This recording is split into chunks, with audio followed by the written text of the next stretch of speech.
Hello everyone, कैसे हो मेरे प्यारे बच्चों। तो देखो आज हम आपके लिए एक और बेहतरीन सा टॉपिक लेके आए हैं। क्या लेकर आए हैं? बिल्कुल आपके लिए आया है अलजेब्रिक एक्सप्रेशन। तो आज के सेशन में हम अलजेब्रिक एक्सप्रेशन के कुछ बहुत ही प्यारे प्यारे क्वेश्चन देखने वाले हैं और ये क्वेश्चन जल्दी आपको बहुत हेल्प करने वाले हैं आपके प्रिपरेशन में और आपको चीज़ें समझने में। ठीक है, तो यहाँ पे हम देखेंगे कि अगर सर जो अलजेब्रिक एक्सप्रेशन है वहाँ पे जो कोफिशिएंट होता है वो क्या होता है, वेरिएबल होता है वो क्या होता है, और दूसरा एक टर्म आता है कांस्टेंट। तो ये सारे टर्म को आज हम इस छोटी सी क्लास में डिस्कस करेंगे। ठीक है, तो जैसे कि आप देख सकते हैं यहाँ पे सारे कुछ ठीक है, अगर इन्हें आपको मानना हो तो मान सकते हैं कि ये आपके क्या है, ये आपके सर हैं। हाँ, अब आपके सर इतने एजेड तो है नहीं, तो मान लीजिए कि काफ़ी ज़्यादा पुरानी नई फ़ोटो है। ठीक है, तो आप देखो यहाँ पे जैसे चीज़ें गिवन है। ठीक है, जैसे यहाँ देखो आप दे रहे दिख रखा है कि 3 इन ब्रैकेट x माइनस 8, तो इसका आंसर 3x माइनस 24 और 3x माइनस 24 ऐसा दे रखा है। तो ये कैसे आया, ये सारी चीज़ों को हम डिस्कस करेंगे। उससे पहले कुछ बातें हम करते हैं। जैसे बच्चों यहाँ समझना, ये जो मेरा एक आंसर है 3x प्लस 1। ठीक है, इस 3 में ये जो 3 और 1 है इसको हम बोलते हैं कांस्टेंट। क्या बोलते हैं? कांस्टेंट बोलते हैं। ठीक है, और ये जो x वाला पैटर्न है, ठीक है, आप ये ऐसे देख सकते हैं। ठीक है, ये जो x है इसको बोलते हैं वेरिएबल। क्या बोलते हैं इसको? वेरिएबल बोलते हैं। तो दो टर्म हमारे पास यहाँ पे हमें मिल रहा है, एक तो हमें मिल रहा है कांस्टेंट मिल रहा है, दूसरा हमारा मिल रहा है वेरिएबल। ठीक है, समझ में आ गया। वेरिएबल कुछ भी हो सकता है। जनरली हम एक जो मोटा मोटा हिसाब लेके चलते हैं कि जितने भी हमारे अल्फ़ाबेट्स होते हैं वो हमारे क्या होते हैं, वेरिएबल्स। जैसे A to Z जितने भी हमारे टर्म्स आते हैं हम उनको मान लेते हैं कि लेट दे आर वेरिएबल्स। ठीक है, वो क्या है, हमारे वेरिएबल्स होते हैं। लेकिन ये भी थोड़े से चेंज होते हैं, सिचुएशनली चेंज होते रहते हैं। ठीक है, समझ में आई बात इतनी? चलिए अब देखो, अब यहाँ पे कुछ चीज़ें हैं उसको भी देखते हैं। ठीक है, अब यहाँ पे हमें एक सर्वे करना है, उसके बाद पैरेंथेसिस करना है, कैच एंड कंबाइन करना है। इसका मतलब होता है इक्वेशन। ए मतलब क्लियर, ऐड एंड सब्ट्रैक्शन करना है। फिर डीएम से क्लियर डिवीज़न एंड मल्टीप्लिकेशन, ये सारे करना है। तो आपको क्या करना है, पहले तो सबसे पहले आप क्लास स्टार्ट करने से पहले आप अपना यहाँ पे नाम मेंशन कीजिए। मेरा नाम रोहित है तो मैं अब रोहित मेंशन कर देता हूँ। ठीक है, आप लोग का भी जो नाम है उस मेंशन कीजिए और आगे बढ़िए। बात करते हैं simplifying algebraic expression by combining like term. अच्छा बेटा यहाँ पे एक वर्ड आया है लाइक टर्म, तो पहले समझते कि आखिर ये लाइक टर्म है क्या। ठीक है, तो लाइक टर्म के बारे में अगर हम बात करें तो पहले तो हम अपना कलर चेंज करेंगे, पेन का हम लेंगे रेड। ठीक है, लाइक टर्म एक जैसे टर्म। ठीक है, तो लाइक टर्म है क्या वो ये समझते हैं, तो इसके लिए थोड़ा सा आपको नीचे आना पड़ेगा। ठीक है, देखिए यहाँ पे टर्म्स की बात करते हैं। टर्म्स क्या होता है उसके बाद समझ में आएगा। Quantities that you add to form an object expression are called terms. जैसे मैंने यहाँ बोला 4x प्लस 3, तो यहाँ पे हमारे पास दो टर्म है। कितने हैं? दो टर्म। पहला टर्म ये, दूसरा टर्म ये हो गया। ठीक है, पिक्चर एग्जांपल में देख सकते हैं there are 3 terms in 4n plus 6b minus 8। मैंने बोला ना, देखिए ये एक टर्म हो गया, ये एक टर्म हो गया और ये एक टर्म हो गया।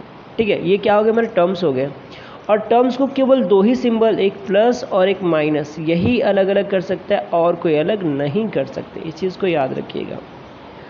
यहाँ पे बात करने वाले जो लाइक टर्म्स की बात करने वाले हैं, लाइक टर्म देखो जैसे यहाँ पे लाइक टर्म क्या है कि terms which the same variable rise to the same power. ठीक है, जैसे एग्जांपल यहाँ समझिएगा, जैसे मैंने बोला 4x प्लस 3x। अब यहाँ पे ये दो टर्म नहीं होंगे, यहाँ पे टर्म है एक, क्योंकि क्या करें, सेम वेरिएबल। देखिए ये भी x है और ये भी x है, तो ये फाइनली कितना आ जाएंगे, ये हो जाएगा 7x। कितना हो गया? 7x हो गया। ठीक है, इनकी पावर भी क्या है, सेम है। तो ये लाइक टर्म। हाँ, आप इसको ऐसे भी लिख सकते हो। सपोज़ करिए मैंने यहाँ पे 45x² किया प्लस 30x² कर दिया, तो दोनों ही केस में एक्स स्क्वायर है, तो हमारा कितना आ जाएगा, ये आ जाएगा 75 एक्स स्क्वायर। ठीक है, तो you can add a subtract in like term, यानी लाइक टर्म में हम ऐड भी कर सकते हैं और चीज़ों को सब्ट्रैक्ट भी कर सकते हैं। ठीक है, अनलाइक टर्म क्या होते हैं, सिंपल सी बात है, लाइक टर्म का जस्ट अपोजिट। यहाँ पे क्या होता है, terms whose variables are not same or whose have the same variables but it's rise to be different power. Example देखते हैं, पहले डिफरेंट का देखते हैं, जैसे 7x स्क्वायर माइनस 2y। अब यहाँ पे एक वेरिएबल x है, दूसरा y है, तो क्या इनमें कुछ कर सकते हैं, नहीं कर सकते, दोनों बिल्कुल डिफर है, अलग अलग है, बिल्कुल अलग है। ठीक है, और दूसरी चीज़ 7x स्क्वायर माइनस 2x। अब यहाँ पे देखा जाए वेरिएबल तो सेम है, यहाँ भी x है, ये भी x है, लेकिन बच्चे यहाँ पे जो पावर का इफेक्ट आता है वो अलग हो जाएगा। यहाँ पे पावर 2 है, यहाँ पे पावर 1 है। ठीक है, तो you can not add or subtract unlike terms. तो अनलाइक टर्म में ना तो आप ऐड कर सकते हो, ना तो आप सब्ट्रैक्ट कर सकते हो। इतनी बात समझ में आई। चलिए अब यहाँ पे कुछ समझते हैं। जैसे मैंने यहाँ पे लिखा 4x square plus 3x plus 2, ये मेरा एक टर्म है। ठीक है, उसके बाद हम इसमें ऐड करेंगे 4x प्लस 5। तो देखो बच्चों होगा क्या, जब हम इसको ऐड करने जाएंगे तो इसमें ऐड जो टर्म्स होंगे वो केवल सेम टर्म्स होंगे। जैसे इसको हम और अच्छे से लिखेंगे तो ये हो जाएगा हमारा 4x square plus 3x plus 2, ये होगा, और उसके बाद x के नीचे x आएगा, मतलब 4x प्लस 5। ऐड करेंगे 5 to 7 हो जाएगा, यहाँ पे प्लस 4 3 7x हो गया, और यहाँ पे 4x स्क्वायर, ये टर्म इसका चलेगा। ठीक है, इसी तरह सब्ट्रैक्शन भी इसी अकॉर्डिंग आपका चलता रहेगा। चलिए बात करते हैं, for each of the algebraic expression identify the number of terms. यहाँ पे आपको बताना है कि कितने नंबर ऑफ टर्म्स हैं, then list the coefficient and any constant term. ठीक है, तो चलिए अब हमें बात करना है, तो पहले बात करते हैं इस टर्म के बारे में। ठीक है, अब यहाँ पे पहले 6a प्लस 3, तो यहाँ पे कितने टर्म्स हैं, तो 2 टर्म्स हैं। कितने टर्म्स हैं, 2 टर्म्स हैं। कोफिशिएंट की बात करें तो उसका कोफिशिएंट कितना होगा, देखो कोफिशिएंट होता है उसका मल्टीपल, a का मल्टीपल कितना, 6। ओके, कांस्टेंट कितने हैं, तो 2 कांस्टेंट हैं। 2 कांस्टेंट है, कौन कौन से, 6 और 3, ये कांस्टेंट टर्म होते हैं। यहाँ भी टर्म की बात करें तो यहाँ भी 2 टर्म्स हैं आपके, 6a माइनस 3, यहाँ भी आपका कोफिशिएंट a है, 6 है, और जो टर्म्स है यहाँ पे वो कांस्टेंट 2 टर्म है, 2 है, कौन से, 6 और माइनस 3। यहाँ पे बात की जाए बच्चों तो यहाँ पे देखो टर्म्स कितने हो जाएंगे, 1 2 और 3, तो कितने टर्म्स हैं हमारे पास, 3 टर्म्स हैं।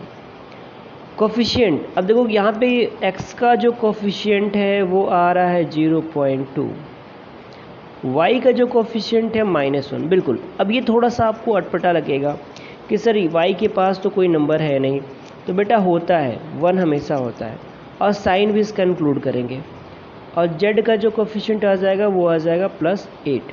ठीक है, और कांस्टेंट की बात करें तो इसमें जो कांस्टेंट है आपका वो 0.2 है, 1 है और 8 है, ये तीनों कांस्टेंट हैं। लास्ट वाले की बात की जाए तो उसमें केवल एक ही टर्म है, और इसका जो कोफिशिएंट है वो 1/2 है, और कांस्टेंट भी तो 1/2 ही है, और कोई कांस्टेंट नहीं। ठीक है, तो हमने यहाँ पे क्या देखा, ये सारी चीज़ें देख ली। अब आते हैं identify the number of terms. आपको क्या कहना है, identify the number of terms, the coefficients and the constant term for the expression below. अब यहाँ से आपको बताना है नंबर ऑफ टर्म्स, तो 1 2 3 4, कितने टर्म्स हैं यहाँ पे, तो सर्ड टर्म्स है यहाँ पे 4। समझ में आ रहा है ना बच्चों, बहुत इजी मेथड में आपको बस समझा रहा हूँ, कोशिश है कि ये बड़े आराम से आपको समझ में आ जाए। कोफिशिएंट की बात करें तो कोफिशिएंट का p का जो कोफिशिएंट है वो है आपका 7, और यहाँ पे pc का जो कोफिशिएंट है वो हो रहा है -6, और यहाँ पे c का कोफिशिएंट कितना हो रहा है, +3। कांस्टेंट टर्म, तो कांस्टेंट टर्म यहाँ पे ये सिंपली कितना हो गया -2 और 3 -6 और 7, ये सारे के सारे क्या कांस्टेंट टर्म है। ठीक है, अब देखो 8th इस सेकेंड वाला, ये बच्चों आप लोग बताना ये क्या है आपका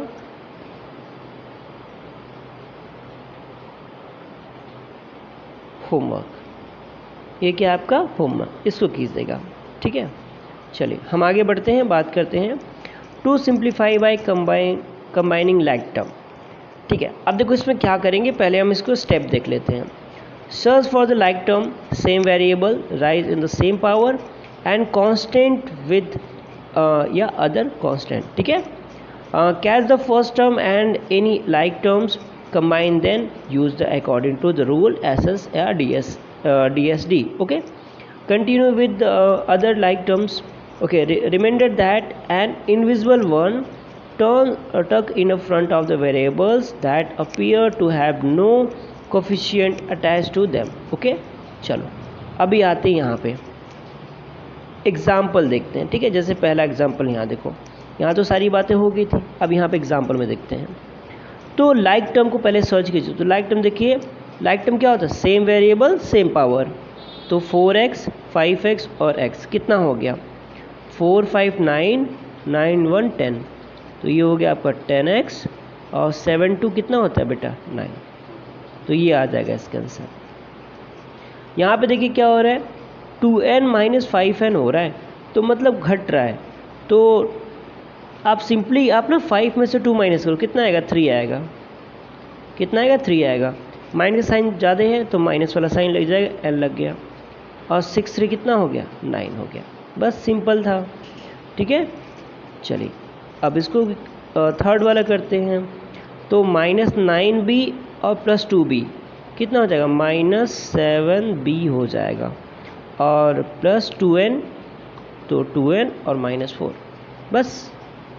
अब यहाँ देखो बेटा, अब यहाँ पे देखा जाए 7g - 3g दोनों माइनस में है, तो ये हो जाएगा -10g, और यहाँ पे +7h,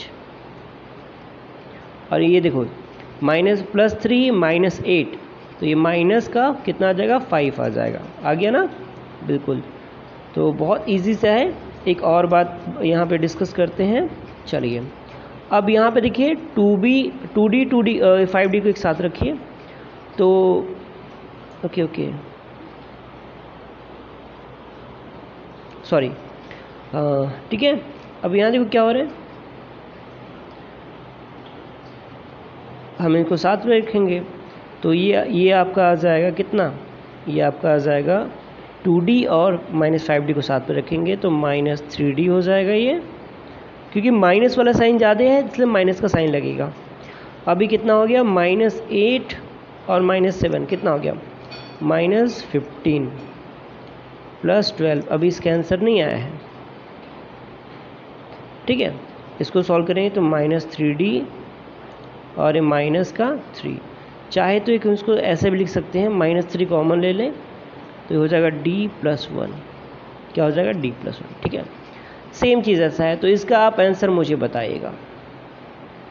ठीक है, तो आई होप बच्चों, अभी देखो बहुत कुछ है इसमें पढ़ाने के लिए मेरे पास, बट अभी आज के लिए इतना ही, हम कल आगे के क्वेश्चन पे डिस्कस करेंगे इस क्वेश्चन पे। ठीक है, तो आज के लिए बस इतना ही, और वीडियो कैसे लगी आप लोग मुझे ज़रूर बताइएगा। तो चलिए मिलते हैं नेक्स्ट वीडियो में, तब तक के लिए जय हिंद दोस्तों।